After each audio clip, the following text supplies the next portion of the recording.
Buenas noches para todos, 41 minutos pasaron de las 20 horas, estamos en vivo como todos los jueves a través de la pantalla de Canal 4 en esta nueva entrega de Queremos Saber.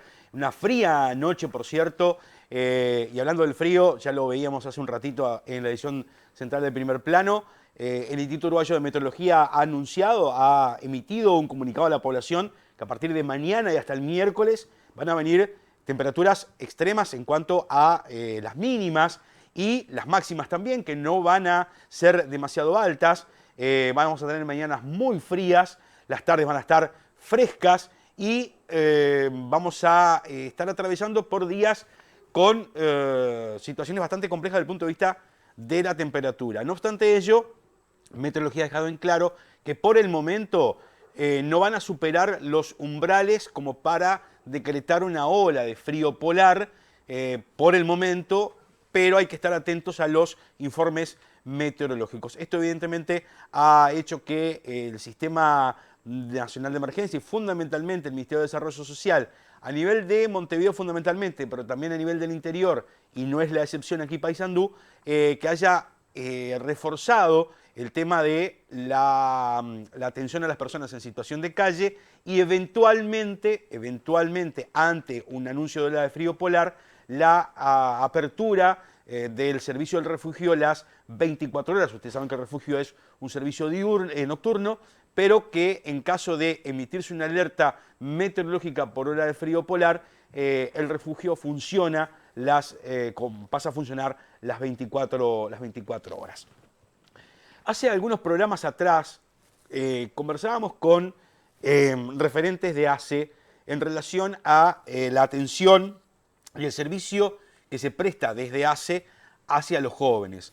En ese momento hablábamos del tema salud mental, el tema salud en general, las consultas, por qué los jóvenes concurren al servicio, en este caso de ACE.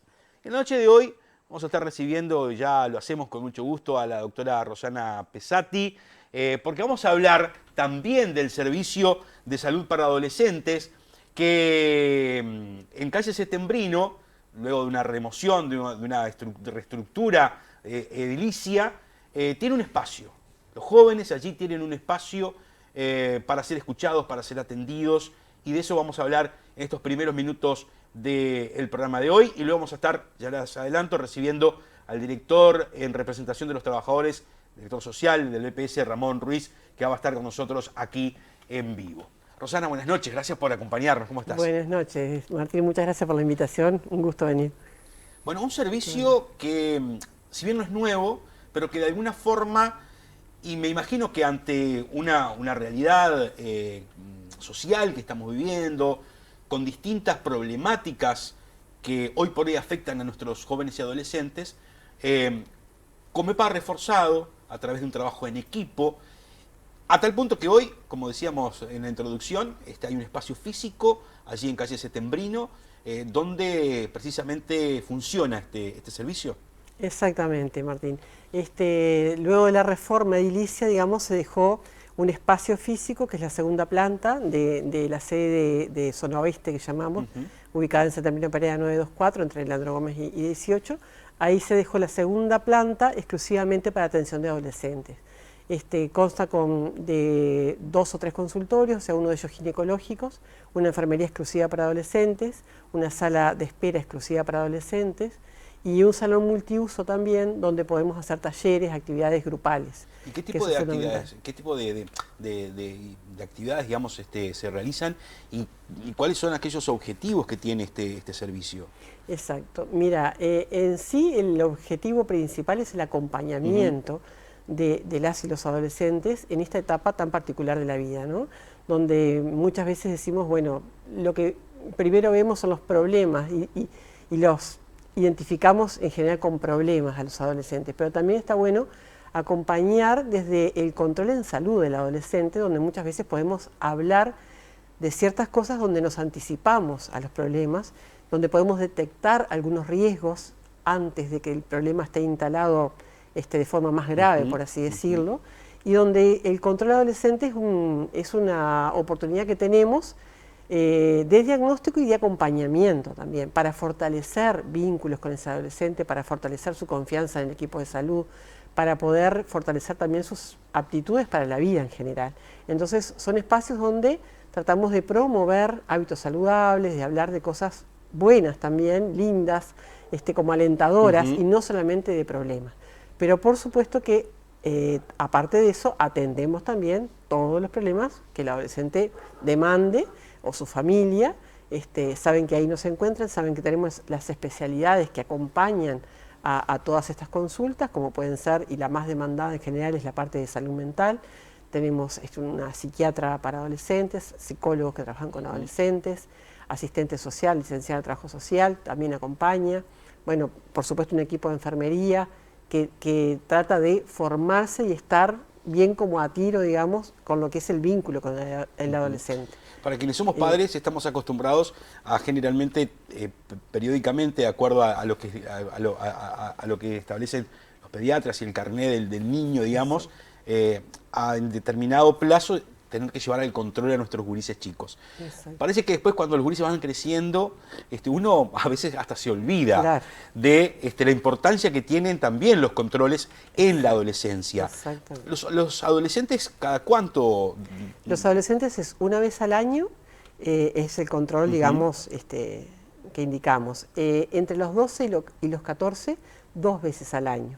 Porque ahí es como cuando se detectan un montón de problemas que necesitarían que los veamos un poquito más seguido. Por supuesto que si vemos un adolescente con factores de riesgo, aunque tenga más de 14, igual lo citamos 2 veces en el año.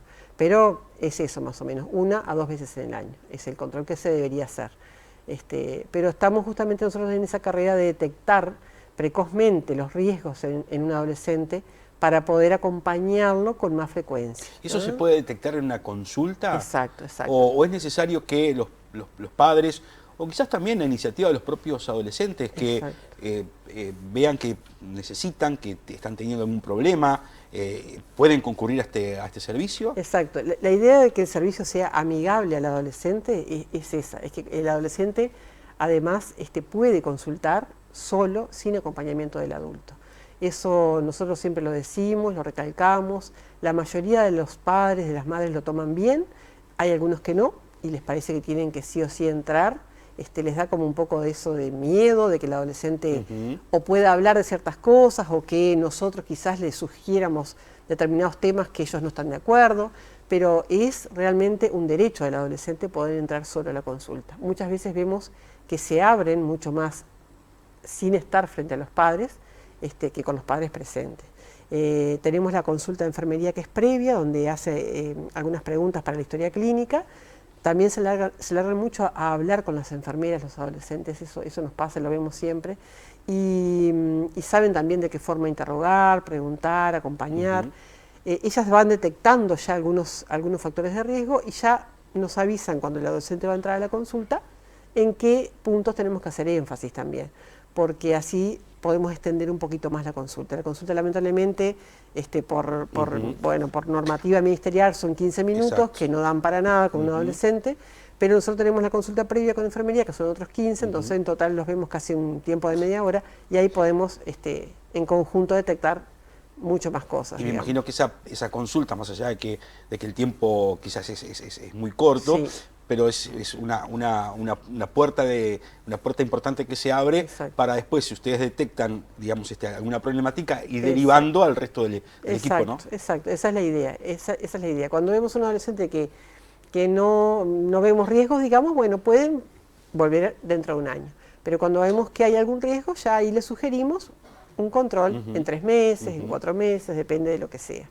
Y también vemos la necesidad de tener que hablar con los padres, sí o no, depende de lo que el adolescente plantee, o a veces buscando otros referentes adultos, porque a veces pasa que por ahí el referente adulto más importante que tiene ese adolescente puede ser un educador, puede ser alguien dentro de un cuadro de fútbol, otra persona en la que él tiene confianza y en la que él tiene un acercamiento más importante, y podemos hasta incluso vincularnos con otros referentes adultos que acompañan a veces mejor que los propios padres, ¿no? ¿Cuál es la realidad que se han encontrado hoy en este mundo actual, digamos, vos tenés muchísimos años de experiencia de trabajo y de trabajo en el tema preventivo y demás, y con adolescentes, pero ¿qué es lo que más de repente como profesional les llama la atención y quizás nos pone en una alerta amarilla de por dónde está hoy la mayor problemática y por dónde hay que trabajar? Porque más allá de que mucho se puede hacer desde el punto de vista de los efectores y los actores de la salud, me parece que el tema de la adolescencia debe ser un todo, ¿no? Exacto. Lo que tiene que ver con la educación, lo que tiene que ver con la salud, lo que tiene que ver con su ámbito familiar, lo que tiene que ver con su ámbito de sociabilización, club deportivo, el lugar donde el adolescente se desenvuelve. Exacto. Nosotros siempre recalcamos esto también, es exactamente lo que acabas de decir, que la problemática del adolescente no la resuelve solo la salud, porque nos pasa frecuentemente que los adultos referentes vienen y nos depositan, digamos, el problema, el adolescente y el problema, para que hagamos algo. Y siempre decimos, si no hacemos algo entre todos, el adolescente no sale de sus problemas, porque la salud es una parte, como tú lo decís, es una parte. Si bien la mayoría de los problemas detectados son referidos lamentablemente a la esfera emocional, psicológica, de salud mental, lamentablemente digo porque la etapa de la adolescencia debería ser una etapa de proyectos, de alegrías, de buenos vínculos, y sin embargo eso no pasa en la mayoría de los adolescentes. ¿Por qué no pasa, Rosana? ¿Qué es lo que hoy está afectando tanto a nuestros jóvenes? Mira, yo pienso que es un conjunto de cosas, pero creo que fallamos mucho más los adultos referentes que los propios adolescentes. Es decir, el contexto familiar, el contexto social, el contexto en lugares de estudio, o sea, todo debería acompañar esa etapa tan hermosa que es la adolescencia, y debería acompañar de una forma especial, de una forma empática, amigable, con tiempo de escucha, con respeto, con empatía, con un montón de cosas que nos están faltando a los adultos, y eso es lo que lamentablemente vemos, esas ausencias de los adultos referentes, responsables, y vemos que los adolescentes están como muy solos en general, y les cargamos con mucha responsabilidad, y cuando agarran para un mal camino enseguida los crucificamos, o sea, y tenemos que ir mucho más también, hablamos mucho del consumo, por ejemplo, ¿no? de las drogas, del consumo problemático, y siempre decimos, bueno, no hay que atacar a veces por el no a todo no, porque es más fácil decir no vayas por ese lado, no consumas esto, no toques aquello, no pruebes esto, no pruebes aquello. Hay que tomarse los tiempos para hablar de un consumo responsable, y eso lleva mucho más tiempo, más dedicación, más diálogo. Decir, no es que no pruebes el alcohol, sino si lo querés probar, hacelo con responsabilidad. Y a veces nosotros como padres tampoco estamos preparados para abordar desde esa óptica, ¿no? Desde ese consumo responsable. Somos más bien, vamos por lo tajante, por el no, en todos los órdenes, ¿no? En todos los órdenes. Y uno quiere imponer a veces los dogmas, el encasillamiento que uno tiene, ese esquema mental, y por ahí no va. O sea, el adolescente necesita dialogar, necesita pactar, son muy críticos también, digo, y eso hay que fomentarlo, está muy bueno, que sean críticos, que sepan criticarnos a nosotros mismos también como adultos, pero hay que saber escuchar, hay que saber dialogar, todo eso es lo que nos parece, y nos falta tiempo para dedicarnos a ellos, tiempos para acompañar, eso es fundamental. Vemos adolescentes con referentes adultos sin tiempo para los adolescentes. Y en el tema de adicciones, que es lo que todo el mundo habla, digo, a veces los adultos somos adictos a las pantallas, al celular, a la tecnología, que es otro grave problema en la adolescencia, porque cuando hay ausencia de vínculos familiares, ausencia de tiempo para compartir con ese adolescente, se refugian obviamente en las pantallas, en el celular, en la computadora, se meten en lugares donde no tienen que meterse, las redes sociales, las redes sociales que no siempre tienen todo bueno, el ciberbullying, sufren el bullying persona a persona, y lo sufren también a través de las redes sociales. Y bueno, y a veces los adultos estamos lejos de ellos en esa parte, y cuando vemos el problema está ya muy avanzado. Entonces digo, siempre vamos por el lado de acompañar, previniendo, estando cerca, sabiendo los vínculos que tiene ese adolescente, con quién sale, con quién se junta, dónde va, pero no por el hecho de estar investigando. Y controlándolos. Exacto. claro. sino por acompañar, que es diferente. ¿Hay algún tipo de trabajo interinstitucional con, por ejemplo, centros de estudios, con lugares, centros deportivos, donde diagnosticado el problema de determinado adolescente se pueda, digamos, interactuar desde el equipo de salud con la parte sociabilizadora y con la propia familia, ¿no? Totalmente. Sobre todo los vínculos los estamos teniendo más cercanos con la parte estudio. Está la UDIE, que es la unidad, ahí está, que está a cargo de Erika Pesati justamente, y bueno, y con ellos estamos trabajando muy cercanamente. Hacemos lo que se llama gestión de casos. Cuando ellos tienen un caso problemático, conflictivo, o nosotros, de algún adolescente que hemos sabido que ha abandonado los estudios, o que le está rindiendo muy mal, o que realmente ya quiere desertar de los estudios, acudimos a ellos siempre para trabajar en equipo y poder, nosotros desde la salud, tratar la problemática en la esfera emocional o de salud mental que tenga ese adolescente, o lo que sea necesario, y ellos desde el centro de estudios poder acompañar para que ese adolescente se reinserte nuevamente en el estudio. Incluso han tenido hecho algunas excepciones de que arranquen con algunas materias, por ejemplo, para no quedar fuera del ámbito de estudio. Y bueno, y en algún año antes de la pandemia trabajamos también con clubes deportivos, hacíamos talleres, extramuros que le llamamos. Nosotros tenemos talleres dentro del propio servicio, con 3 psicólogos que hacen todos talleres en base a el acompañamiento de los cambios emocionales de la adolescencia, digamos, y cómo manejar las emociones, cómo manejar los vínculos. Y eso también tratamos de hacerlo. Ahora vamos a concurrir a algunos liceos, pero lo hemos hecho sobre todo en lugares deportivos también, en clubes de fútbol. Y ahí tenemos un contacto también fluido con los directores técnicos del cuadro, y saben que estamos siempre abiertos a recibir el caso y poder resolverlo en conjunto. Claro. Porque esa es la idea, ¿no? Si no intervenimos todos, socialmente todos, padres, educadores, clubes deportivos, lugares de referencia al adolescente, todo suma, ayuda a que ese adolescente pueda salir adelante. ¿Qué resultados han tenido, digamos, en este trabajo, en este tiempo, digamos, con este abordaje, digamos, de la situación? El resultado es bueno, lleva tiempo, dedicación, seguimiento a largo plazo, porque siempre decimos, con una consulta 2 no hacemos nada. Claro. O sea, hay que hacer un seguimiento, te diría que a veces hasta del año entero. ¿Y hay compromiso de los jóvenes y de la familia? Porque de repente va a la primera consulta o a la segunda, pero después abandona, después... En general lo más fácil es abandonar. Voy 2 o 3 veces, me siento un poco mejor y ya dejo. Insistimos mucho en que sigan, y sobre todo con los padres, que también es muy difícil. Sobre todo en el equipo que trabaja con adicciones también, que ellos hacen también talleres con adolescentes y adultos con problemas de consumo, y hacen también talleres familiares, que le llaman, es una vez al mes, con la familia de los consumidores problemáticos, y tratan de incentivar a que continúen a lo largo del tiempo, porque si no hay continuidad en eso, con 2 o 3 consultas no alcanza. ¿Cómo hacen para acercarse al servicio, digamos, los padres en general, digamos, más allá de ese trabajo que tú decías de acercamiento con las instituciones deportivas o liceales, a aquel padre que nos esté viendo, a aquella familia que nos esté mirando? ¿Cómo hace para acercarse al servicio? ¿Tiene que pedir turno, hora? ¿Cómo es el...? Si es para un control o una consulta, van directamente a calle Setembrino, también se puede hacer en forma telefónica, el teléfono de memoria no me lo acuerdo, pero este es el teléfono de la sede de Zona Oeste, o el teléfono general de Comepa, que te pasan con los internos de allá, pero acuden a pedir hora ahí.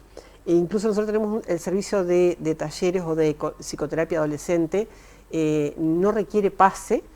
Si el adolescente necesita una consulta con psicólogo, puede concurrir sin pase o sin pasar por el Comité de Salud Mental. Eso es muy importante, es una buena puerta de entrada también. O sea que eso es concurriendo, yendo a sacar fecha ahí. Si hay algún caso problemático en el que se necesita el abordaje del equipo, van directamente ahí, piden para hablar con la NERS del servicio, que es la NERS Jenny Dalmas, o con alguna enfermera del equipo de salud adolescente, que ellos ya saben que estamos siempre arriba. Ellos nos comunican el caso, armamos una reunión, sea con los padres, sea con el referente adulto que haya venido, que quiera dialogar con nosotros, armamos una reunión y arrancamos a tratar el caso, a gestionar el caso en equipo, digamos. Siempre centralizado ahí. Eso no quiere decir que no se pueda trabajar en las otras sedes, o sea, también en zona norte se trabaja con adolescentes, hay un equipo de enfermería y médicos que trabajan muy bien, pero, y también lo mismo en zona rural, ¿no? En Quebracho, en Guichón, hay gente que trabaja muy bien con los adolescentes. Por eso que nosotros, el servicio adolescente no es exclusivamente el que funciona en Calle Setembrino, sino que ahí tratamos de tener un equipo más completo que sea referente también para el resto de los centros. ¿no? Eso te iba a consultar, ¿qué pasa con el resto del departamento? Si también hay posibilidades del interior de poder acceder a este servicio. Exacto. Hemos, en algunos casos, por ejemplo, que han requerido un asistente social, hemos enviado un asistente social a la zona rural.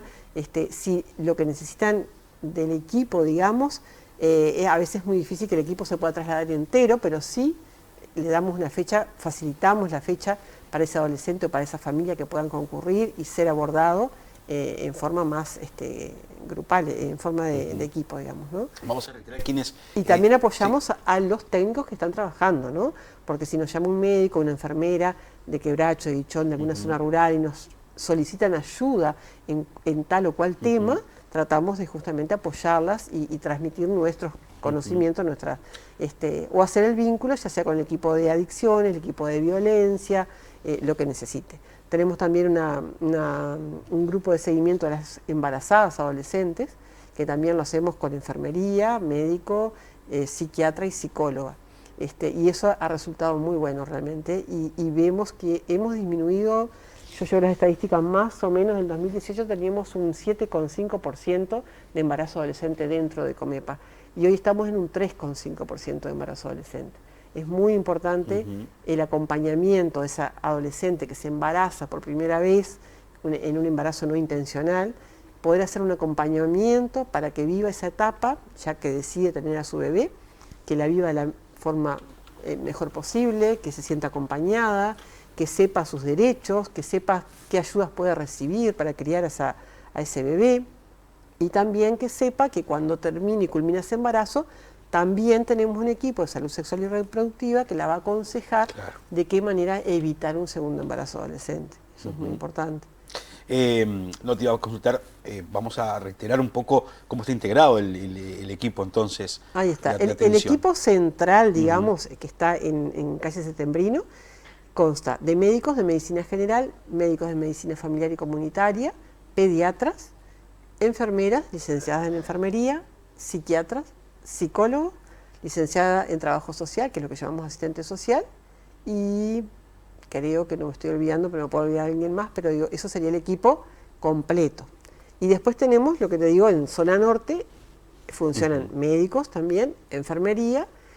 Si necesitan el abordaje del equipo de salud mental, psicólogo, psiquiatra, les facilitamos la hora dentro de Calle Setembrino, y lo mismo en la parte rural, o sea, funcionan médicos, enfermeras, que estamos intentando iniciar alguna etapa formativa porque no cualquiera sabe dialogar o empatizar con un adolescente. Entonces la idea es formarnos en eso también. Seguramente hay un montón de fortalezas, pero si hablamos de debilidades, porque siempre en estos temas queda mucho por hacer, pero ¿qué sería lo más urgente, lo que ustedes consideran más necesario en estos momentos como para poder fortalecer justamente ese trabajo integral para con los adolescentes?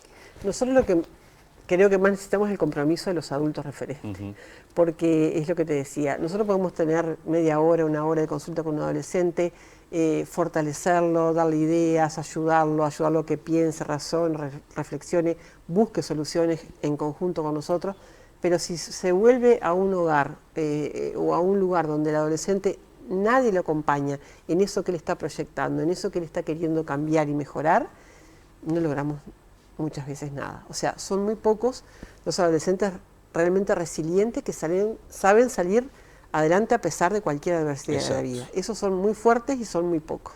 La mayoría necesitan que lo que uno trata de construir en equipo en un servicio de salud para adolescentes sea acompañado en su hogar, por supuesto. Y eso necesitamos, el hogar, que muchas veces es lo más difícil. Exactamente. Es lo más difícil. Yo creo que necesitamos eso, el compromiso de los referentes adultos para acompañar a las adolescencias, porque solos no marchan. Rosana, muchísimas gracias por esta, Muchas por gracias a esta vos, presencia Martín. y bueno, vamos a seguir A las seguramente órdenes, que queda dialogando seguramente y muchísimo. conversando sobre quizás ya más temas más puntuales. Queríamos hoy contar un poco en general del servicio y cuál es un poco el trabajo que ustedes están haciendo también desde este punto de vista tan importante que es justamente la atención de nuestros adolescentes, nuestros niños y adolescentes sobre todo. Muchas veces hablamos de la niñez, esos primeros años de infancia que son fundamentales para el crecimiento, el desarrollo de los niños como personas en el futuro, y a veces olvidamos también que tenemos esta parte de la adolescencia que también es otra, y que a veces, como decíamos hoy, como padres, claro, ya tiene 15, 16, los descuidamos, empiezan a hacer su vida. Hoy viste que vivimos en un mundo tan alienado que los padres trabajamos todo el día, trabajan los dos padres, los gurises se crían con un familiar, con alguien que está en la casa, y falta esa presencia a veces de la madre o el padre que esté, aunque sea unos minutos, escuchando o prestándole un poco de tiempo, hay que tomarse esos tiempos, realmente. Porque para lo mejor ahora con todo este tema de la tecnología, viste que te sentás en la mesa a almorzar o a cenar y estás con el celular y estás con... Nos aislamos todos, o sea, los padres, los adolescentes, hasta los chiquitos que estamos en el tema de adicción a las pantallas, impresionante. Es otro gran tema. Impresionante, para hablar un día entero. Rosana, muchísimas gracias. Bueno, muchas gracias a vos, Martín. Hacemos la pausa, ya recibimos al director del Banco de Previsión Social, Ramón Ruiz.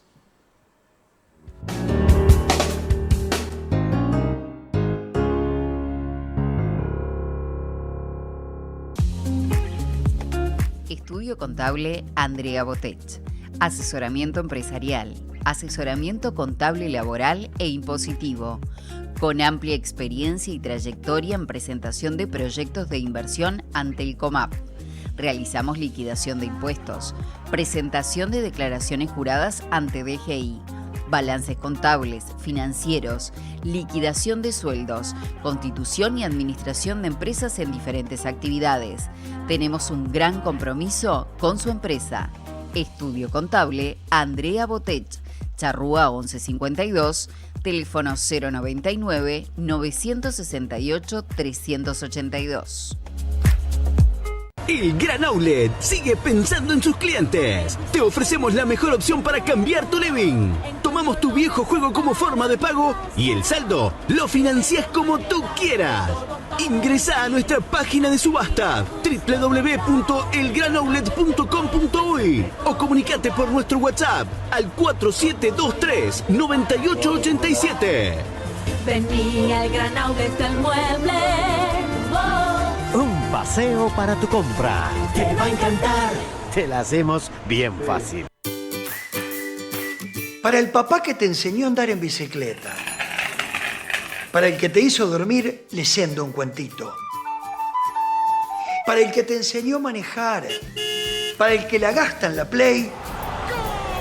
Para todos esos papás que están en todo, tenemos las mejores promociones. Pasa por Copase y llévate 18.000 pesos en 15 cuotas de 1.616 pesos. Solicítalo por nuestros canales digitales, copase.com.uy o al 092-838-235. Recordá, Copase de tu lado desde hace 50 años.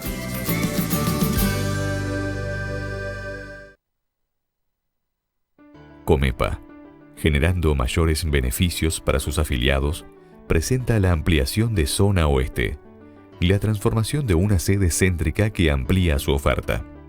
En ella podrán encontrar servicios de medicina general y medicina familiar y comunitaria, policlínica de prevención cardiovascular, ginecología, servicios para adolescentes de forma integral, control del embarazo adolescente, policlínica de salud sexual y reproductiva, IVE, interrupción voluntaria del embarazo, además de psicólogos individuales y equipos terapéuticos, psicoprofilaxis de parto y policlínica de cesación tabáquica individual y talleres grupales, policlínica de violencia basada en género y generaciones y un servicio de madre adolescente, orientación vocacional para adolescentes, odontología general, además de muchos servicios. Comepa de esta manera ofrece una cartera de servicios que colocan la salud del afiliado en el centro de sus acciones. Zona Oeste se transforma en una sede abierta para la salud de la comunidad en todas las etapas de la vida. Comepa. Hacemos hoy la salud del mañana.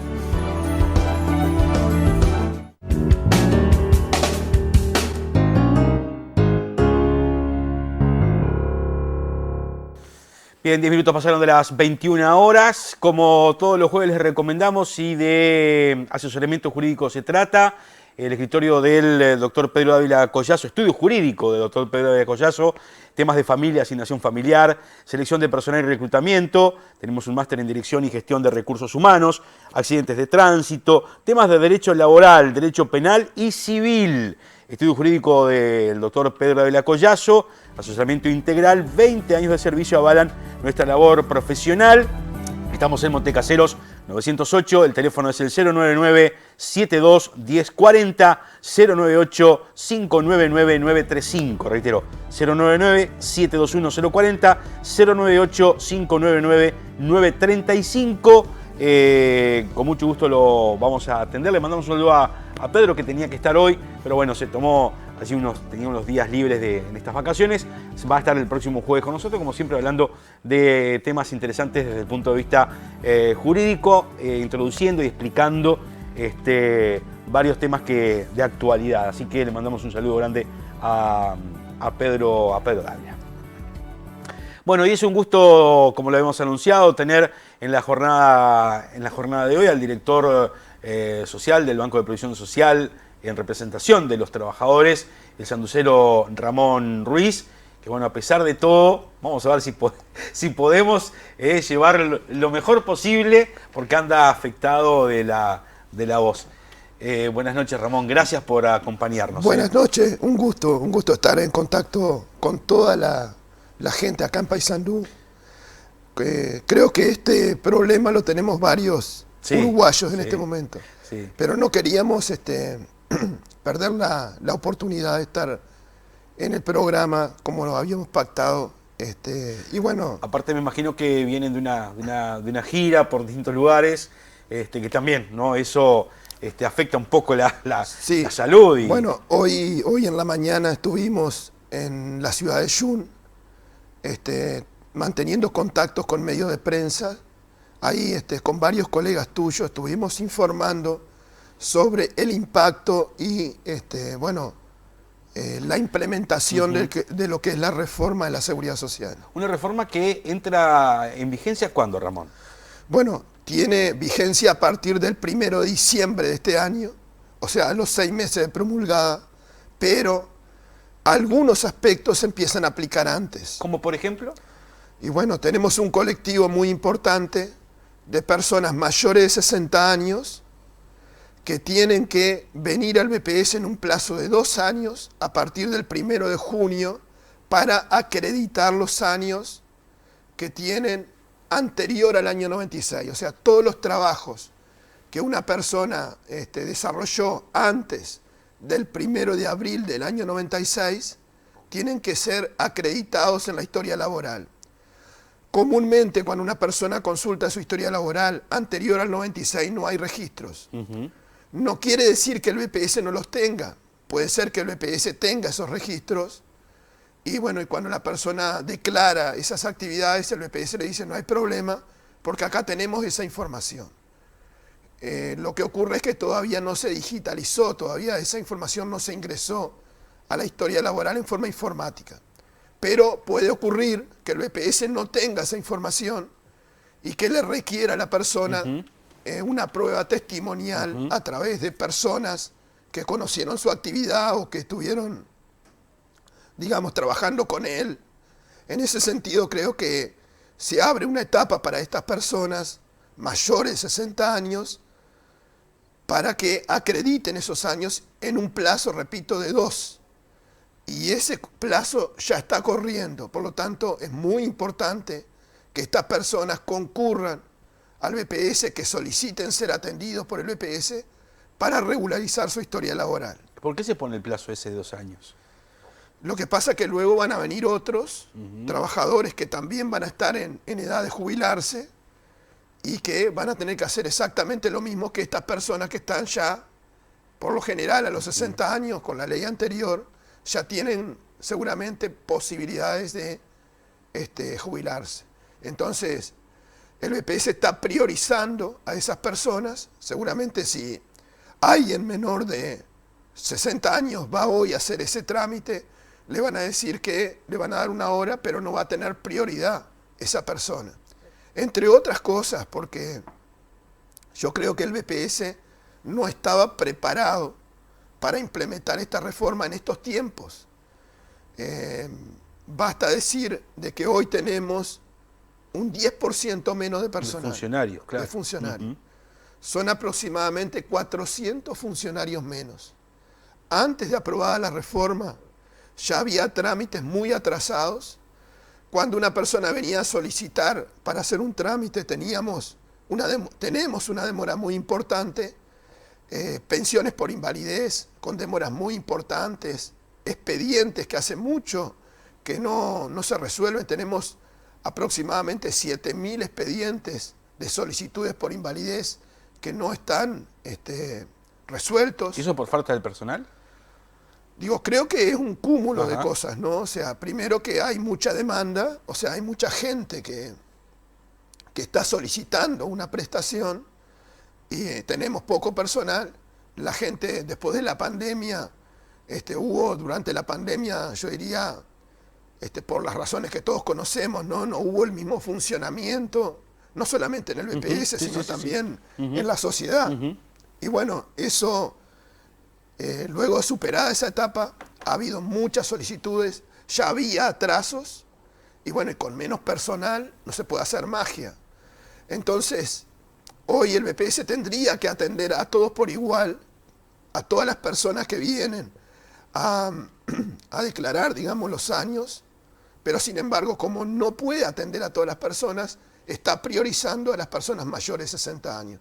Algo que nosotros decimos no puede ocurrir, ¿no? Pero bueno, esta es la realidad que tiene el BPS hoy. Yo recuerdo que cuando se aprobó la ley de los cincuentones, había voces que decían que el BPS iba a colapsar. El BPS tomó las precauciones, tomó las medidas para que se atendiera todos los trámites que normalmente se solicitaban y además a los 90.000 cincuentones que vinieron a solicitar ser asesorados, ¿no? Precisamente, me quedo en ese punto, porque respecto a este punto, también va a haber cambios a partir del 1 de diciembre, o a partir del mes de diciembre, cuando entre a regir la reforma. Sí, nosotros tenemos ahí, además, tú me preguntabas, ¿cuándo comienza a estar en vigencia? Bueno, a partir del 1 de diciembre, las personas van a perder un derecho que hoy tienen para ser asesorados y poder optar si quieren hacer todo su aporte al BPS o quieren hacer la mitad del aporte a la FAP y la otra mitad al BPS. Estas son personas que se afiliaron voluntariamente. Entonces esas personas tenían la posibilidad, cuando estaban entre 40 y 49 años, de venir al BPS, solicitar ser asesorados y bueno, a partir de esa información la persona podía optar por seguir en el sistema mixto o por estar afiliado a una FAP. Mejor dicho, aportar solo al BPS. Esta ley, a partir del 1 de diciembre, no le va a permitir a las personas recibir ese asesoramiento. Entonces nosotros estamos planteando una campaña para decirle a las personas que son mayores de 40 años y menores de 50 que soliciten ese asesoramiento lo antes posible, porque a partir del 1 de diciembre no podrán ser asesorados. Entonces, es muy importante esto, porque esto va a impactar seguramente en su jubilación. Nosotros no decimos que a todos le va a ir mal si no hacen esta opción, pero entendemos que a la mayoría de los trabajadores no le va a convenir aportar mitad y mitad, que lo mejor sería aportar todo al BPS. Ahora, hay una consulta que nos llegaba una vez que se conocía que ustedes incluso daban, hacían público, digamos, esta esta condición a partir del 1 de diciembre que el BPS no iba a asesorar más. ¿Es simplemente que el BPS no va a poder asesorar más o a partir del 1 tampoco los trabajadores van a poder optar? Bueno, ahí nosotros queremos decir lo siguiente. Primero, hasta el 1 de diciembre, o sea, hasta el 30 de noviembre, los trabajadores van a poder solicitar el asesoramiento. El BPS ahora no está asesorando. Y acá nuevamente tengo que decir lo que dije hace un ratito, ¿no? El BPS no estaba preparado para implementar esta reforma en estos tiempos, porque se le quita a las personas un derecho. Esas personas hasta el 30 de noviembre pueden solicitar ese asesoramiento. Pero el simulador que tenía el BPS con estos cambios ya no sirve. Hay que hacer un simulador nuevo. Y ese simulador todavía no está pronto. Entonces el BPS está recibiendo la solicitud de asesoramiento. Pero no está pudiendo asesorar. Pero no está pudiendo asesorar. Ahora, eso no importa. Lo que hay que hacer es solicitar el asesoramiento. Y bueno, el BPS cuando tenga pronto el simulador va a convocar a esas personas para ser asesorados. No estamos exagerando. Estamos diciendo que la ley se aprobó a las apuradas. Estamos diciendo que faltó diálogo, faltó tiempo. Y ahora, para la implementación de la ley también estamos teniendo dificultades. ¿Por qué? Porque se aprobó en abril y ya en junio empezaron a aplicarse algunas de las medidas. Por ejemplo, esto de los 60 años, el plazo está corriendo. No hay ninguna, pero ninguna campaña de información para informarle a las personas mayores de 60 años. Nosotros estamos quedando sin voz de tanto informar a los trabajadores de que tienen que presentarse en el BPS. Sobre esto, el artículo 8, tampoco hay información. Entonces, bueno, estamos diciéndole a aquellas personas mayores de 40 años, menores de 49, que tienen que solicitar el asesoramiento, porque eso va a impactar en el monto de su futura jubilación. Tienen que asesorarse y poder optar. Lamentablemente, va a haber muchos trabajadores que se afiliaron voluntariamente y que no van a poder asesorarse después, porque van a cumplir 40 años después del 1 de diciembre. Pero aquellos que tienen la oportunidad todavía de hacerlo, queremos que soliciten ese asesoramiento y que opten por lo que más le conviene. Además, sobre este tema, la ley resuelve eliminar una bonificación que se les daba a las personas que se afiliaban voluntariamente. Había un estímulo que establecía la ley de la SAFAP que decía aquellos que se afilien voluntariamente van a tener una bonificación en el monto de su jubilación, que era un 50% más en la jubilación del BPS. Esta reforma jubilatoria eliminó esa bonificación. Por eso, gradualmente, sobre todo los más jóvenes que se afiliaron voluntariamente, van a cobrar menos de lo que les prometieron. Y quizás les sirve más jubilarse solamente aportando al BPS que aportando mitad a la FAP y mitad al BPS. ¿Por qué entonces era tan urgente esta reforma? Y bueno, yo creo que tendría que haber empezado por acá, Martín, tendría que haber dicho que los trabajadores desde el año 96 estamos reclamando una reforma integral, una reforma estructural del sistema. Era necesaria una reforma de la seguridad social, pero no esta reforma. Era necesaria una reforma de la seguridad social, no una reforma jubilatoria. Bueno, esta reforma no resuelve los desafíos que tiene la seguridad social, porque no atendió el tema de la fuente de financiamiento. No agregó ni siquiera una medida que mejore el financiamiento de la seguridad social. Pero además, esta reforma no atendió el tema de la discapacidad de forma integral, no atendió el tema de los cuidados, no, evaluó ni consideró adecuadamente los cambios que se están produciendo en el mundo del trabajo. Entonces, seguramente dentro de muy poco tiempo, yo te diría dentro de pocos meses, y te diría en el próximo periodo de gobierno, será necesario una reforma de la seguridad social, porque esta reforma no resuelve los verdaderos desafíos que tenía la seguridad social. ¿Y cuáles son, Ramón? Y bueno, si hoy en una empresa se produce más, esa empresa logra más productividad, más ganancia y con menos personal, suceden muchas cosas en esa realidad. En primer lugar, que esa empresa tiene más ganancia, ¿no? Esa empresa tiene mejor capacidad contributiva, tiene más rentabilidad. En segundo lugar, pero no menos importante y gravísimo, muchos trabajadores quedan por el camino y no aportan a la seguridad social. En tercer lugar, la empresa, como tiene menos personal, aporta menos a la seguridad social. Y en tercer lugar, y todos estos aspectos son todos importantes, la seguridad social va a recibir menos recursos y va a tener que proteger a más personas. Bueno, entonces, para financiar la seguridad social, no tenemos que seguir planteando viejas recetas, sino que tenemos que reformular la matriz de financiamiento de la seguridad social. Y no se puede financiar la seguridad social de este siglo con la forma que se financiaba en el siglo pasado. Hay que pensar en nuevas fuentes de financiamiento. Los adelantos tecnológicos, la robótica, la automatización del trabajo, tiene que ser considerada para que las empresas aporten una parte de ese beneficio que tienen con la nueva tecnología. En algunos países se dice, bueno, grabemos al robot. Bueno, en realidad lo que hay que grabar es el beneficio que genera esa nueva tecnología.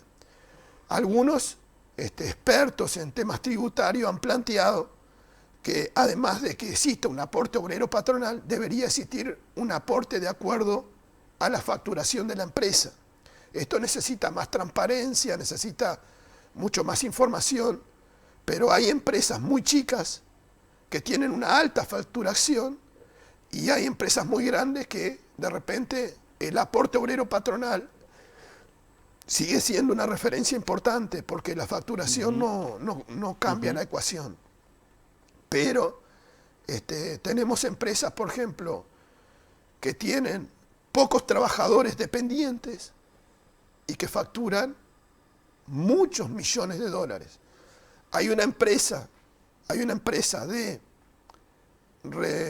reparto de comidas que tiene contratado como unipersonales aproximadamente a 4.000 personas. No tiene casi ningún dependiente. Claro. Y la facturación que hace a través del trabajo en plataforma le genera enormes ganancias y aportan muy poco para la seguridad social. Ahí hay que pensar en una forma diferente de financiar la seguridad social. Yo ahora vine para aquí, para Paysandú, y pasé por 2 o 3 peajes. Ya no hay gente en el peaje.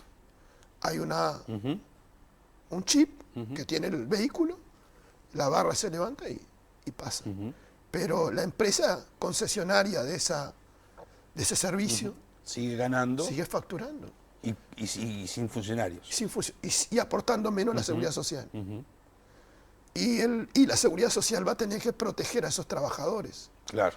¿No? Uno entra a un supermercado. Antes había una cajera, la conocíamos. Se llamaba Marta. O era Juan, el muchacho que lo conocimos de toda la vida, que íbamos al supermercado y hasta nos poníamos a conversar con él. Ahora uno va a un supermercado y hay un cajero inteligente. Y con el código de barra, el consumidor hace el trabajo de ese cajero. Pero a ese consumidor no le cobran menos. Y esa empresa sigue facturando más, aporta menos la seguridad social y la seguridad social tiene que proteger a Juan, tiene que proteger a esa cajera. Entonces, ahí hay que pensar en una nueva fuente de financiamiento y podríamos seguir con muchos ejemplos, pero muchos ejemplos en los cuales la seguridad social no puede seguir siendo financiada como estaba cuando era el seguro social, donde el patrón y el obrero aportaban. Allí entonces, ¿crees que fue donde faltó ese diálogo social que ustedes tanto reclaman, digamos, en ese ida y vuelta, en ese entrelazar de opiniones y de fórmulas, digamos? Nosotros dijimos que el gobierno estaba preocupado por la sostenibilidad del sistema. Decía que el gasto que había en jubilaciones y pensiones era muy alto y que había un déficit importante. Bueno, hay dos maneras de enfrentar esa situación. Recortamos los derechos de la gente para que los números den, o introducimos nuevas fuentes de financiamiento para equiparar, digamos, esa ecuación entre los ingresos y los egresos. El gobierno eligió el camino de rebajar los derechos de la gente, de retroceder en seguridad social, y se negó a discutir nuevas fuentes de financiamiento que son posibles de introducir. Por ejemplo, en la caja bancaria, los bancarios en el 2008 generaron un impuesto a los activos bancarios para financiar la caja bancaria, que hoy está en la mínima expresión. La caja bancaria no necesita una reforma, solamente con aumentar ese impuesto hasta el máximo o aumentarlo, no necesita ni siquiera una ley, el gobierno es simplemente voluntad política. Bueno, pero voy a explicar en qué consiste ese impuesto. Cada vez que los bancos invierten y aumentan sus activos, ese impuesto aumenta. Quiere decir que si un banco compra un cajero o compra un buzón donde eso desplaza mano de obra, porque ahí va a haber un funcionario que ya no va a poder trabajar porque una máquina lo reemplazó, bueno, como eso hace aumentar los activos bancarios, para la caja bancaria se aporta lo que se llama prestación complementaria patronal. Nosotros podríamos no hacer una fotocopia de eso, pero en el régimen general tendríamos que ir hacia un sistema donde, además de estar el aporte patronal, el aporte obrero, hubiera también un componente que de alguna forma esté focalizado en la ganancia que obtienen las empresas con las nuevas formas de trabajo. Por supuesto que esto no es fácil, no estamos diciendo que esto es fácil, pero estamos convencidos que se puede. Lo que pasa es que hay que tener voluntad política de hacerlo. Hemos planteado que no puede ser que existan en la seguridad social empresas privadas que lucran con la seguridad social. Las AFAP el último año ganaron 12 millones de dólares. Ganancia neta. Esas AFAP que ganaron 12 millones de dólares hace 4 años ganaban 36 millones de dólares. Los trabajadores logramos una ley que le puso tope a la ganancia. Pero no puede ser que haya lucro en la seguridad social. Necesitamos una seguridad social más solidaria, más universal, y los privados no van a hacer caridad con la seguridad social. Por lo tanto, nos parece que los fondos de pensiones, el ahorro de los trabajadores, no tiene que estar en manos de empresas privadas, tienen que ser administrados profesionalmente por el Estado. Y eso es parte de algunas de las propuestas que hicimos. El gobierno eligió seguir insistiendo y fortaleciendo el régimen privado. A partir del 1 de diciembre, todos los nuevos trabajadores que ingresen al mercado laboral no van a tener opción. Van a estar obligados a estar afiliados a una FAP. No importa lo que ganen. Es decir, que a partir del 1 de diciembre, el joven que por primera vez ingresa formalmente al mercado de trabajo va a quedar entrampado en el sistema privado. Ahora, ¿qué ha pasado a lo largo de los años? Porque del tema de las AFAP venimos escuchando hace ya muchísimos años la posición de los trabajadores, la posición del equipo de representación ante el BPS, desde otros sectores, obviamente. ¿Qué ha pasado? ¿Ha faltado voluntad política? ¿Qué es lo que pasa? Porque, a ver, muchas veces se asocia a los trabajadores con la izquierda, con el Frente Amplio, y uno dice, bueno, ¿y qué pasó durante los 15 años de gobierno del Frente Amplio? Porque tampoco hubo voluntad política, si se quiere, para llevar adelante la derogación de la AFAP como se viene pidiendo. ¿Dónde está el cuello de botella en todo esto, Ramón? Bueno, Martín, entiendo la intención de la pregunta en el sentido de que la haces de una manera constructiva para poner luz en esta situación. Yo realmente te digo que, digamos, la responsabilidad de que las AFAP no se hayan eliminado, yo diría que es de todos, pero nosotros en particular estuvimos desde que existen diciendo que este sistema no sirve. Por eso, ¿no? a eso me refería. Ahora, dentro de los gobiernos, o sea, dentro de los partidos que gobernaron, nunca se logró un acuerdo por avanzar en este tema. Y a eso me pregunta, ¿dónde está? ¿Dónde ves que está el cuello de botella de la situación? En todos los partidos hay gente que está de acuerdo con el PIT-CNT. En todos los partidos. Pero en todos los partidos hay gente que no está de acuerdo con el PIT-CNT. Entonces, ¿qué ocurre con la propuesta del PIT-CNT? Con la propuesta de eliminar las empresas privadas. Estamos trabajando ahora, porque a partir de esta ley hubo como un acercamiento con algunas fuerzas políticas que han dicho que no puede ser que esto continúe de esta manera. Entonces estamos trabajando para ver si logramos un consenso para gradualmente, en una transición, se pueda caminar hacia un sistema sin lucro. Pero hasta ahora, hasta hoy, no hay acuerdo entre los partidos políticos y no hay acuerdo dentro de los partidos políticos. Lo que no quiere decir que dentro de cada uno de esos partidos haya gente que quiera desarmar este sistema. Bueno, de hecho, por supuesto. Parlamentarios del Frente Amplio consultados acerca de cuál iba a ser la posición respecto a esta reforma aprobada y en virtud de lo que puede llegar a ser la próxima consulta popular, digamos, para introducir cambios en la Constitución de la República y demás. De hecho, creo que la semana que viene van a estar aquí representantes de los trabajadores de la Seguridad Social, que son los que impulsan y han venido impulsando uno de los tantos proyectos. Se nos decía por parte de legisladores que, bueno, que quizás habría que esperar a que nuevamente el Frente Amplio sea gobierno para, a través de la vía parlamentaria, con mayorías parlamentarias, poder de alguna forma buscarle una solución o revertir la actual situación en la que nos encontramos respecto al tema puntualmente de esta reforma. Y seguramente quizás allí se puedan introducir otros elementos, como por ejemplo el que se referencia, Ramón.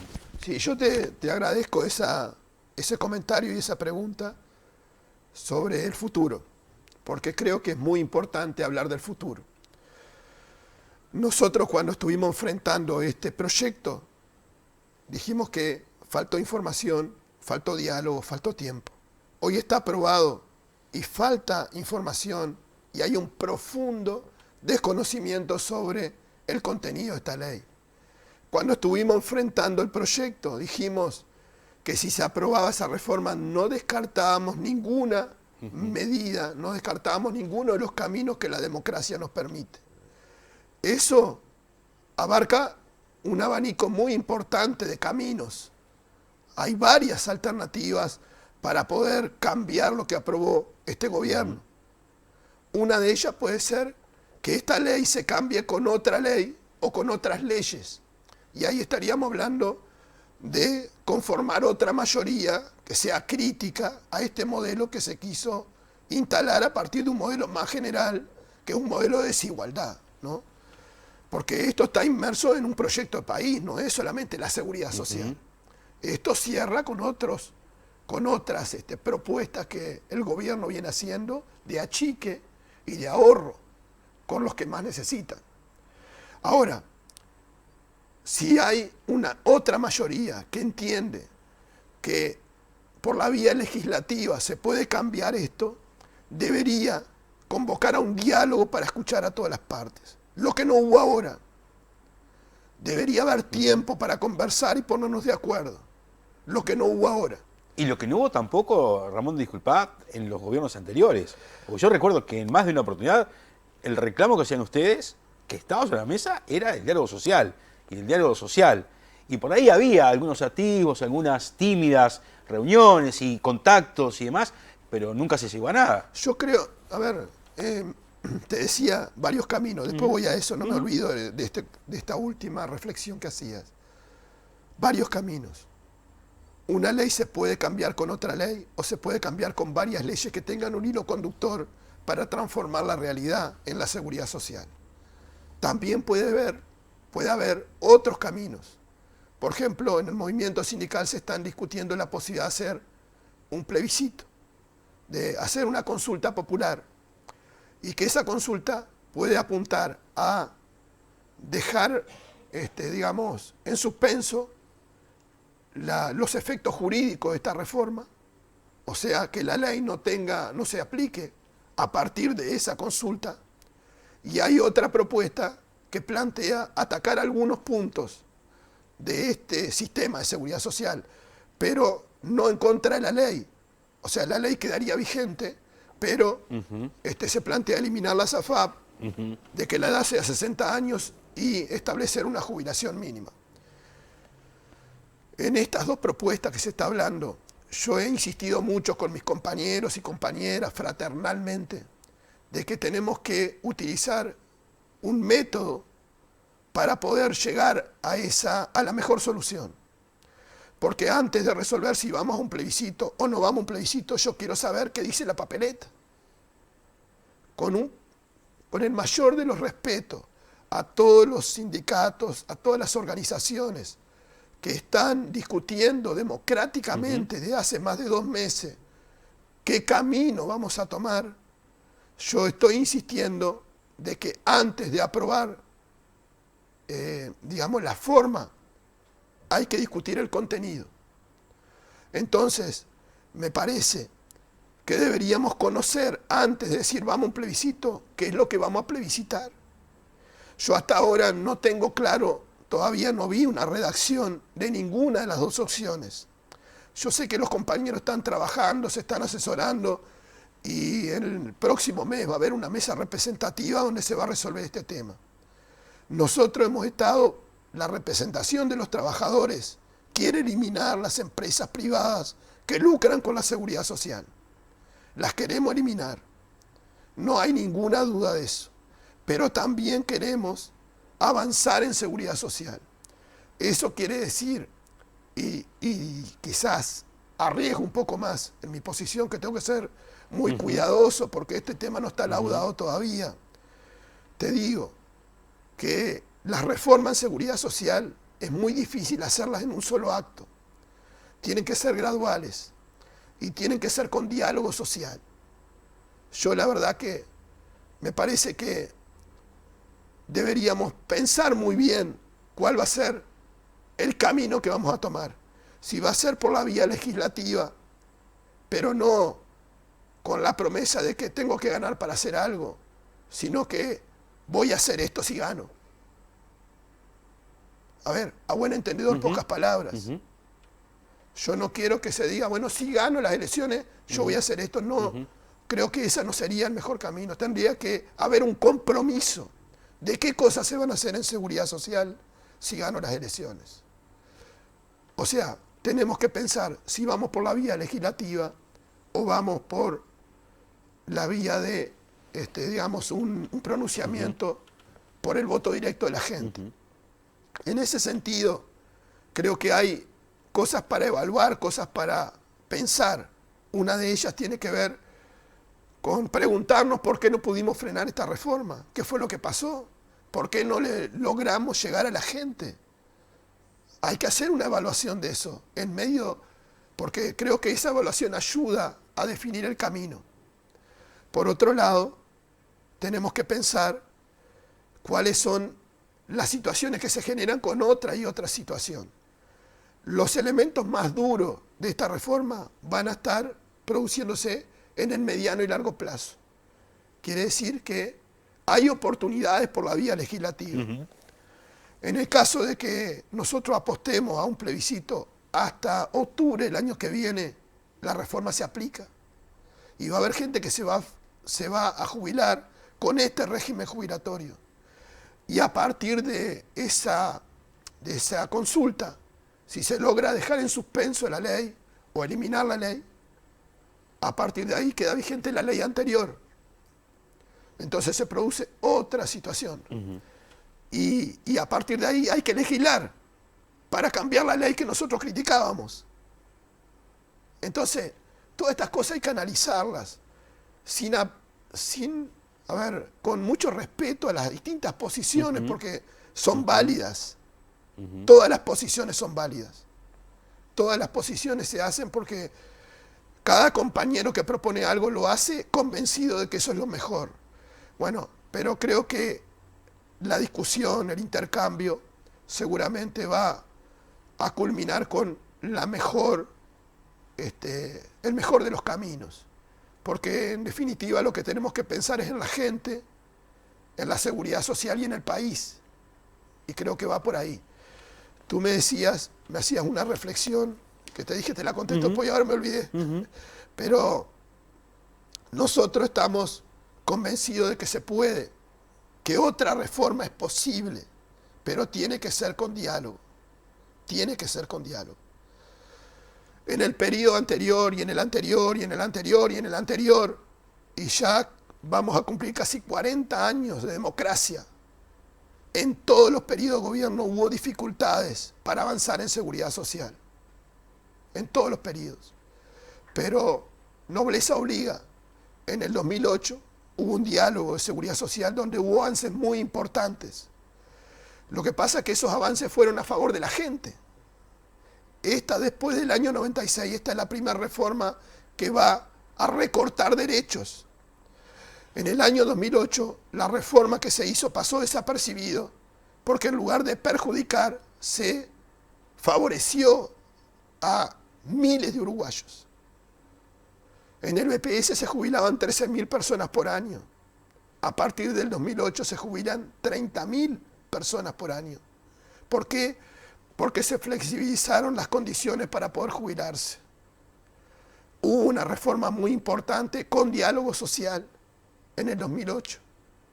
Y ahí se flexibilizó el seguro de paro, se flexibilizó algunas de las prestaciones por discapacidad, las prestaciones a la vejez. Ante una persona que no tenía 35 años, se jubilaba a los 70 con 15. Ahora esa persona a los 65, si tiene 25, se puede jubilar. A los 66 con 23, a los 67 con 21, a los 68 con 19, a los 69 con 17 y a los 70 con 15. Se abrió un abanico de posibilidades que hizo que muchísimas personas, sobre todo mujeres, se pudieran jubilar. En el 2012, segundo periodo del Frente Amplio, hubo otro diálogo. No se obtuvieron los mismos resultados. Hubo muchos avances en la nueva agenda de derechos que atendió a colectivos que eran muy postergados. Y esos colectivos lograron avances muy importantes. Quizás no avanzamos demasiado en esto que nosotros estamos planteando ahora, pero hubo avances importantes. En ese periodo nosotros logramos esto que ahora se borra del mapa con esta ley, que es la posibilidad de revocar el artículo 8. En ese periodo, en el 2012, con diálogo, logramos que las AFAP no pudieran cobrar, las AFAP privadas, más de un 50% de lo que cobra República. Y con eso bajamos el lucro en la seguridad social. No lo eliminamos, lo bajamos. Y en el último periodo de gobierno, la verdad que fue una lucha muy importante, pero logramos una solución para 45.000 cincuentones. Y eso fue con diálogo también. Pero seguro, el diálogo es una negociación. Yo voy y pido 100, pero de repente logro 60, 70, 80. Depende. ¿De qué depende? Depende de la correlación de fuerza. Depende del apoyo. Depende de la gente que apoya nuestra propuesta. Pero no solamente de los trabajadores, sino que depende también de que en el Parlamento también tiene que haber una correlación de fuerza a favor de las propuestas de los trabajadores. Y bueno, en ese ejercicio quizás no tuvimos nosotros toda la fuerza que necesitábamos, o quizás en el Parlamento no hubo la voluntad política que los trabajadores reclamaban. Hacemos un alto, unos minutitos. Y respira un poquito, ahí está. Pero les pido disculpas a los televidentes. Bien. Los que me conocen saben que hablo fuerte. Sí, te agradezco un montón. Es un esfuerzo grande que estás haciendo. Pero vamos arriba.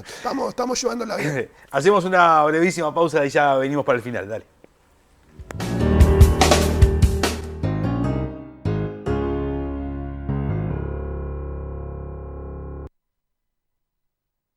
Comepa, generando mayores beneficios para sus afiliados, presenta la ampliación de Zona Oeste y la transformación de una sede céntrica que amplía su oferta. En ella podrán encontrar servicios de medicina general y medicina familiar y comunitaria, policlínica de prevención cardiovascular, ginecología, servicios para adolescentes de forma integral, control del embarazo adolescente, policlínica de salud sexual y reproductiva, IVE, interrupción voluntaria del embarazo, además de psicólogos individuales y equipos terapéuticos, psicoprofilaxis de parto y policlínica de cesación tabáquica individual y talleres grupales, policlínica de violencia basada en género y generaciones y un servicio de madre adolescente, orientación vocacional para adolescentes, odontología general, además de muchos servicios. Comepa de esta manera ofrece una cartera de servicios que colocan la salud del afiliado en el centro de sus acciones. Zona Oeste se transforma en una sede abierta para la salud de la comunidad en todas las etapas de la vida. Comepa. Hacemos hoy la salud del mañana.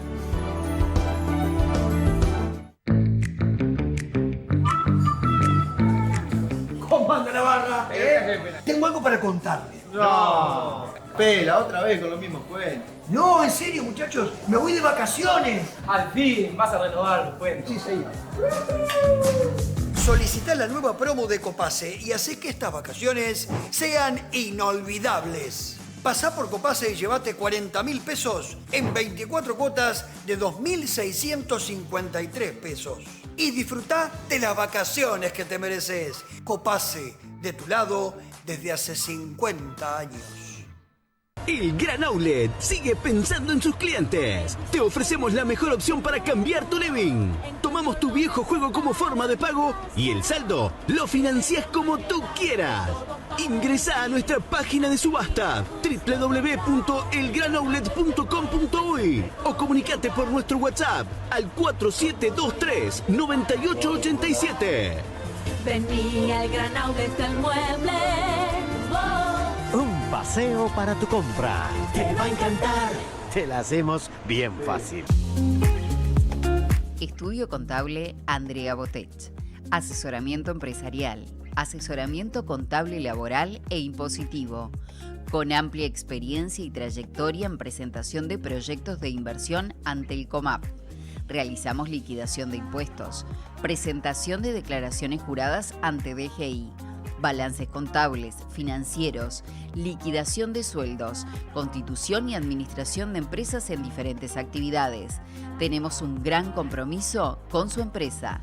Estudio contable Andrea Botech, Charrúa 1152, teléfono 099-968-382.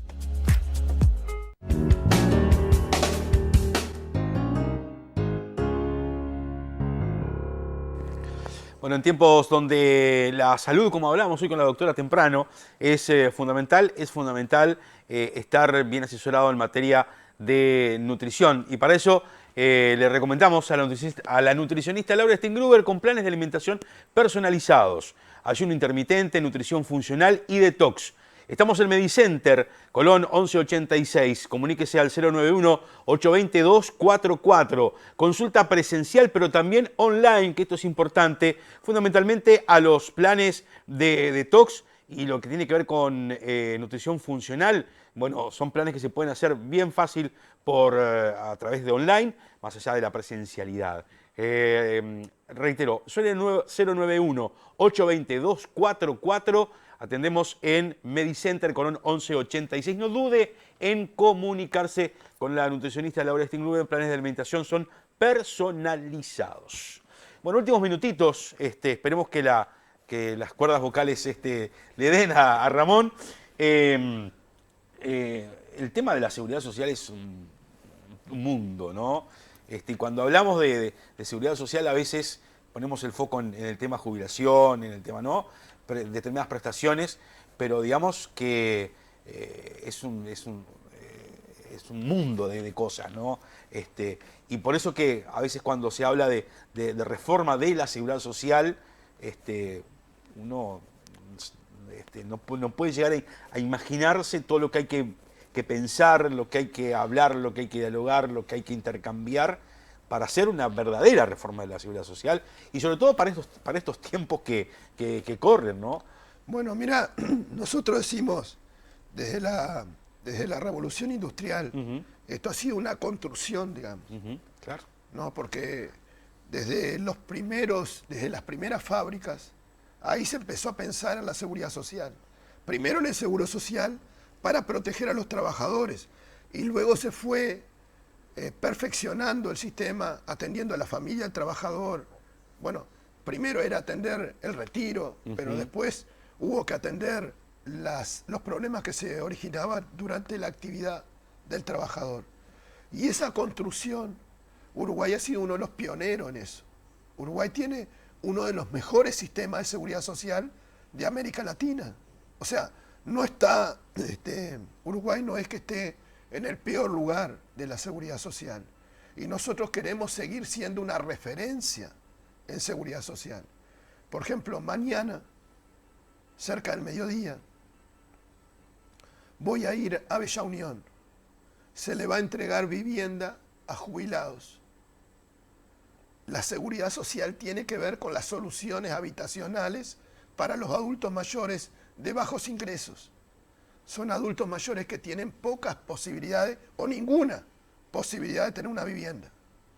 Hay muchos que la están solicitando porque tenemos más de 7.000 solicitudes esperando una vivienda.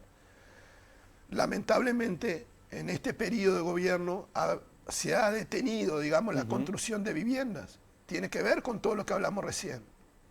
Y se están inaugurando las viviendas que fueron proyectadas en el periodo anterior. Pero mañana vamos a ir, porque cuando le vemos la cara de felicidad que tiene un jubilado cuando recibe la vivienda, esa vivienda significa mucho más que la jubilación mínima que ganan.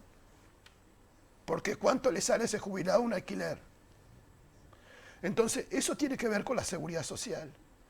El otro día estuve en una actividad donde se explicó, se dio un informe sobre la pesquisa neonatal. La pesquisa neonatal es algo que la gente no sabe, no está enterada. Pero en todas las maternidades públicas y privadas del país se le toma una gotita de sangre en el talón de cada bebé.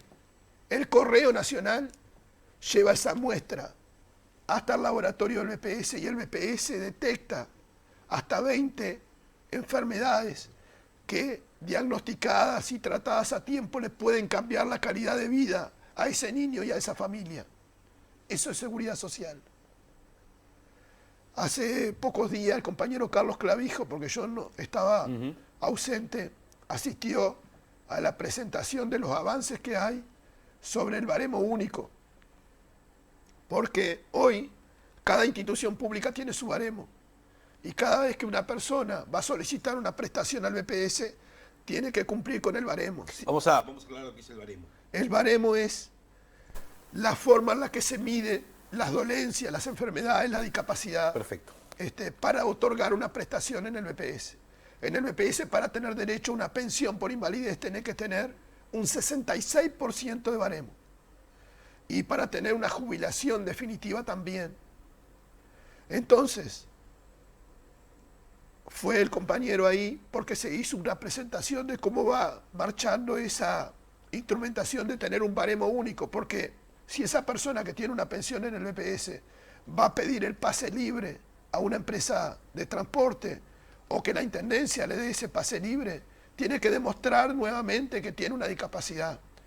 Y si va, por ejemplo, a la intendencia, porque hay un plan o hay un programa que atiende a las personas con discapacidad, la intendencia hace una evaluación a ver si esa persona tiene o no tiene derecho. Estoy hablando, digo, de una manera muy lineal, pero entonces estamos hablando de tener un solo baremo para todas las instituciones. Y que cuando las instituciones necesiten saber la condición de esa persona, se remitan a ese baremo. Eso también tiene que ver con la seguridad social. El otro día estábamos preocupados porque en el directorio del BPS se planteó la posibilidad de eliminar la placa que se utiliza para el bruxismo.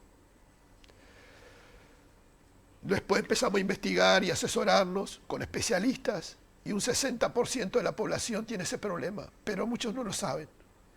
Y ocurre que cuando estamos dormidos, cuando estamos descansando, hacemos una presión que puede hasta perder piezas dentales la persona, de la presión que hace.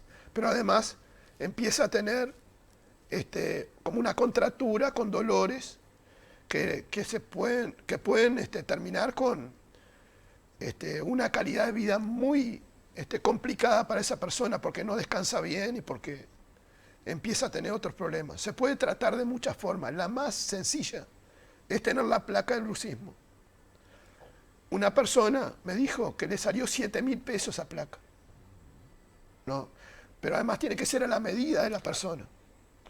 Bueno, logramos que siga ese beneficio para las personas activas en el programa de órtesis y prótesis del BPS. Eso es seguridad social. Hay personas que tienen apnea de sueño, ¿no? Es decir, no descansan, no respiran bien de noche, lo que me va a pasar hoy a mí. Con una indicación médica le podemos dar lo que se llama el BiPAP. El BiPAP es un aparato que durante las horas de sueño la persona lo utiliza y descansa mejor y al otro día puede trabajar sin problema. Imagínense en un chofer de un ómnibus, un chofer de un taxi, que no descansa bien de noche. Eso es seguridad social. Pero en la pandemia, Martín, en la pandemia, el BPS hizo la diferencia. Claro. ¿Qué hubiese pasado en este país si no hubiésemos tenido el BPS? Sin el seguro de enfermedad, sin el seguro por desempleo. ¿Qué hubiese pasado? Cuando se pararon las escuelas, se paró el transporte, se paró la construcción, se paró el turismo, se paró el sector gastronómico, se paró el país. Y Uruguay pudo sortear esa situación. El costo social hubiese sido mucho más alto si no hubiese estado la seguridad social. Y el otro gran logro de esta sociedad maravillosa que tenemos, y yo me siento orgulloso de eso porque yo, desde la FUS, estuve luchando y logramos el Sistema Nacional Integrado de Salud. En algunos países donde cada estado, cada provincia, cada territorio tiene un ministerio distinto, hubo muchas dificultades para tener una política única de salud. En Uruguay teníamos un sistema único con respuestas únicas y todos respetamos las indicaciones que dio el Ministerio de Salud Pública porque teníamos un solo sistema de salud. Y esto tiene que ver mucho con la seguridad social, porque la persona que está formalizada y su familia tiene derecho a la salud. Algo, mire que esto es muy raro en el mundo, es muy raro en el mundo. En los países súper desarrollados, la salud es privada, y el que tiene, tiene salud, y el que no tiene, no tiene salud. Es decir, y esto se hizo con diálogo. Porque yo recuerdo que empezamos a dialogar la reforma de la salud en el 2005 y la ley 18.211 la logramos en el 2008. 3 años de diálogo para reformar la salud. Yo recién veía un aviso que está en la tanda donde habla de las políticas de prevención y ese es el cambio de modelo al que tenemos que ir. Todavía hay que seguir trabajando, por supuesto. El sistema de salud necesita cambios. Los tickets y las órdenes tienen que ser más accesibles. No puede ser que yo de repente espere demasiado tiempo para tener una consulta especializada. Tenemos que seguir profundizando esa reforma. Pero tenemos un sistema único. Y con diálogo y con participación social. Y bueno, hay que seguir trabajando. Hay que seguir trabajando. Tenemos en este país una reforma tributaria que hay que seguir profundizando. una reforma tributaria que fue más solidaria, más equitativa que la que teníamos anteriormente. Lamentablemente, en eso también se está retrocediendo, porque esa reforma tributaria apuntaba a la transparencia, y en seguridad social necesitamos mucha transparencia en las finanzas públicas para poder recibir recursos y administrarlos y volcarlos para los que más necesitan.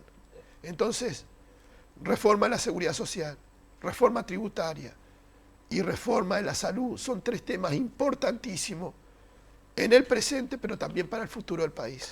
Ramón, te agradezco muchísimo estos largos minutos, sobre todo para vos, que se te ha hecho eterno seguramente. Han quedado muchos temas para conversar, pero bueno, como siempre las puertas están abiertas y esperemos tenerte nuevamente para ir abordando otros temas de los tantos que hacen a la seguridad social precisamente. Sí, yo quiero saludar a la gente de Paysandú, si me permitís, Martín, porque en realidad casi como que vinimos exclusivamente a tu programa hoy. Siempre venimos y hacemos una cantidad de actividades, pero como te decía, hoy estuvimos en Jun, vinimos aquí al programa. Nos vamos mañana temprano porque a las 7 de la mañana tenemos una asamblea con trabajadores municipales en Villa Constitución. Y luego, cerca del mediodía, vamos a estar en Bella Unión con la entrega de vivienda para jubilados. Y bueno, es un esfuerzo enorme. En todos los lugares donde vamos, estamos informando de seguridad social, estamos informando sobre la reforma jubilatoria. Y bueno, a los compañeros y compañeras, a los vecinos de acá de Paysandú, que quizás se enteraron que estoy acá por tu programa, saludarlos y agradecerles todo lo que nos apoyan en nuestra tarea. Una última en referencia a eso y ya nos vamos. ¿Se pudo reabrir el CLIF? Sí, está funcionando. Roque Apeseche y la compañera Carmen Colmán. Yo soy a veces medio, para los apellidos soy medio, espero no haberme equivocado. Sí. No, está perfecto. Están atendiendo el CLIF. El plenario se reordenó, hay una nueva dirección y las responsabilidades recayeron sobre esos compañeros. Estamos en permanente contacto con ellos y están haciendo una tarea muy importante. Ojalá que eso continúe porque Paysandú es ejemplo en ese centro local de información. Ayer a las 18 horas participaron en un Zoom donde estuvimos justamente analizando la reforma jubilatoria con los referentes de todo el país.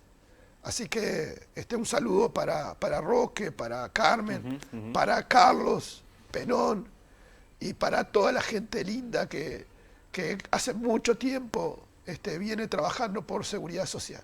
Gracias, Ramón. Bueno, gracias a ustedes. Buena recuperación, pronta recuperación. Bueno, vamos arriba. Muy bien. Señores, gracias por habernos acompañado. 7 días tan solo nos separan de un nuevo encuentro. A cuidarse, a abrigarse bien, que se viene un fin de semana muy frío.